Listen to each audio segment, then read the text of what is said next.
So there seems to be some kind of disease or something going on these days when it comes to the Star Wars saga, particularly the prequels. And today, or this evening, I'm going to defend them. To a degree. To a degree. Let's get that straight. To a degree. Nothing's perfect, people, but I am going to defend it because I love Star Wars. Now, let's start with Episode 1. Now, even on the DVD cover it says, every saga has a beginning. True. And this movie plays exactly like the beginning. Honestly, it's no different than the original movie, A New Hope. I mean, they're both incredibly long. Honestly, kind of boring until the end. And like the second, third acts. So honestly, what are you guys complaining about?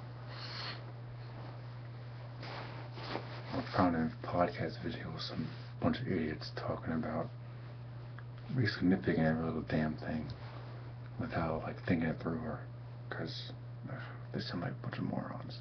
A bunch of grown-ass men complaining about Star Wars. I mean, grow up. Grow up. Damn. If you're gonna complain about something, at least get your facts straight. Don't just blurt out a bunch of crap and expect people to understand it or something. Jeez. In the defense of Episode 1. It serves its purpose. It sets everything up. All the corruption in the Senate, the Jedi Knights, Kenobi's earlier relationship with his master, meeting Anakin Skywalker, seeing how gifted he is, showing how Anakin is a good pilot, introducing Padme Amidala. Even though Anakin is like, what, 8 years old and she's like 13? The hell? Okay, that's a little strange. Even I'll admit that was a little weird, but like, hey, I'd probably hit on her too. Freaking not.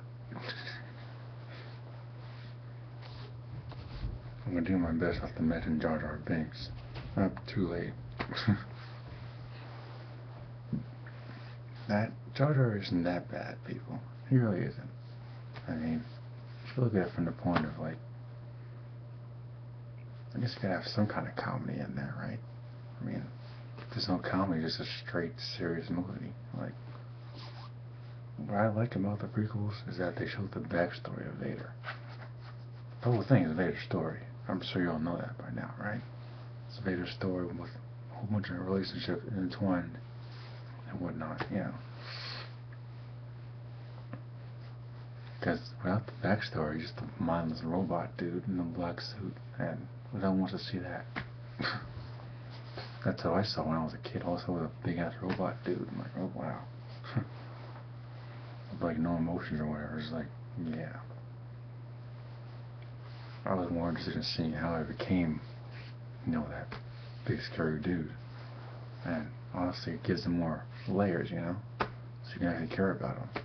Not just, you know, I'm like, oh, I'm so Vader. Or whatever. I don't even know. My favorite part of Episode 1 is the pod race. Like, I can easily picture myself in Anakin's shoes. I mean, some people were complaining about the kid that was playing him. He's a kid actor, man. Like, could any of you do any better? No, I didn't think so. Like, come on. Which probably isn't even the kid, it's probably the way he was directed, but not that I really care, because I like the movie, you know?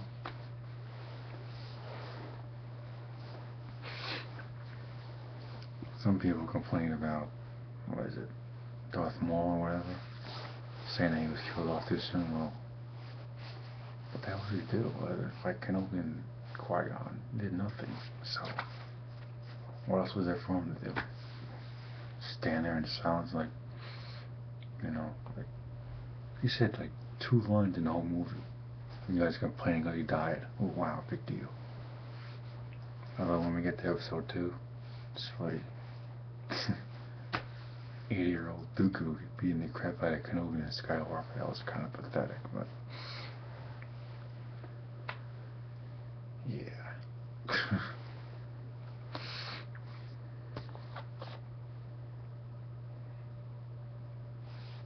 don't know, as a kid, I was like 13 when episode 1 came out, so that was my first Star Wars film in theaters, so that was big for me.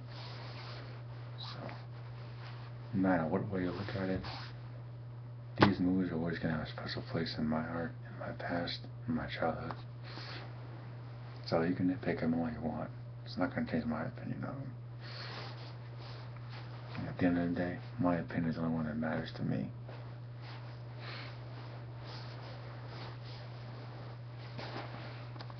Moving on to episode 2. Attack of the Clones. Honestly, I probably would have picked a different title for the movie, just because it just sounds funny. And the clones weren't attacking anyone, it was the droids that were attacking people, so maybe like Rise of the Clones or something would have been a better title or something. I don't know, I'm just thinking, the writer stuff, Rise of the Clones might have been a better title. Well, one thing I didn't like about the prequels, it's not that many things I didn't like. One thing in particular is what they did with Yoda. I did not like what they did with Yoda. They hyped him up, like, oh, he's this big, powerful dude. It's like, oh, he's the most powerful in the council. What the hell did he do in the prequels? He did nothing. Flipped around like a freaking yo-yo. Fought an 80-year-old Sith Lord. And couldn't even take out Sidious. How does that make him powerful? I prefer the puppet Yoda from Empire Strikes Back, lifting the X-Wing out of the freaking swamp and all that other crap. Take that any day of the week. So, that's probably my one thing about the prequels. Yoda. And Dooku being the Shadow, Kenobi and Skywalker. That's about it for that. Revenge of the Sith, by far my favorite. Even though the book is a lot better, there's only so much you can do on film. I'm just gonna say that right now. And for all you people out there that are purists saying it has to be exactly like the book, let me tell you something. Name one book series based on a film, or vice versa, that's ever been like its counterpart. Name one. Lord of the Rings? Nope. Star Wars? Nope. Harry Potter? No. Narnia? Nope. Hunger Games? I don't think so. Percy Jackson? No. You name one, and I'll listen to your side of the story. But until then, shut up. So everything comes around full circle in episode 3. Finally got to see Skywalker become Vader.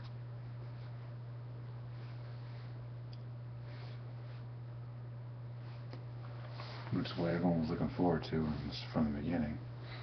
Honestly, that was the whole point of the prequels, of course.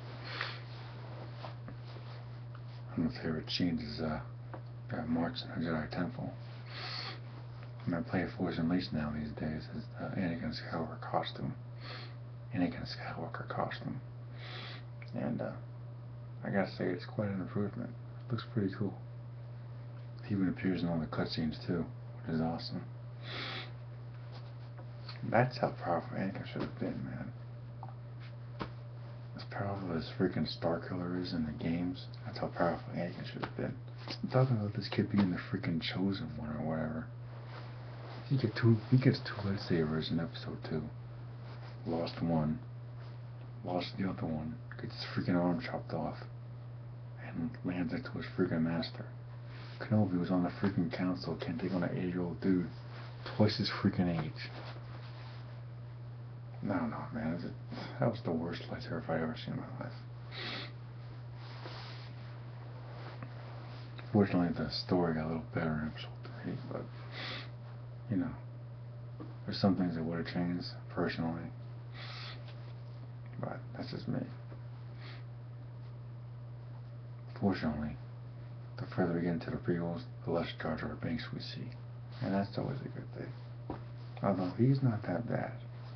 I mean, after a while, I just got used to him And then I realized that I don't care. And honestly, he was pretty freaking funny in Robot Chicken, so he's good for something.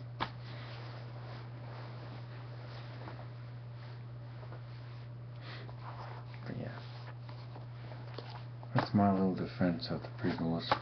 Not that much, of course, but something. I mean, I grew up watching the original trilogy on tape, so I know where you guys are coming from. Believe me, I know where you're coming from, but at the same time, it's still Star Wars, and no matter what, I know all of you haters out there, probably watching this right now, are going to be in the theater when episode 7 comes out, so no matter what rumors spread around the internet about who's being cast as, I don't know, Jason Solo or Jaina, or Kyle Katarn, or whoever they put in the movie, you're all going to be there at the midnight showing and when it comes in theaters, so shut up. End story, you know? Like, you can't really deny that because deep down you're all Star Wars fans and you're going to be there, so yeah.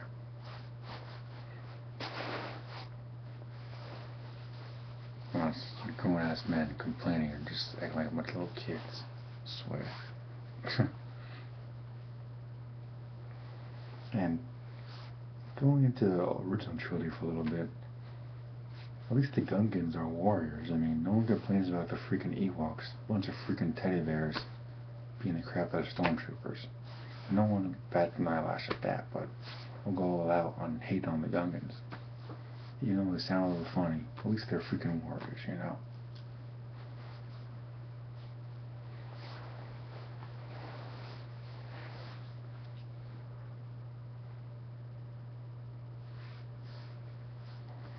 Of course, I can talk all night about this, but you and I have to get some sleep, so that's the end of my little discussion thing.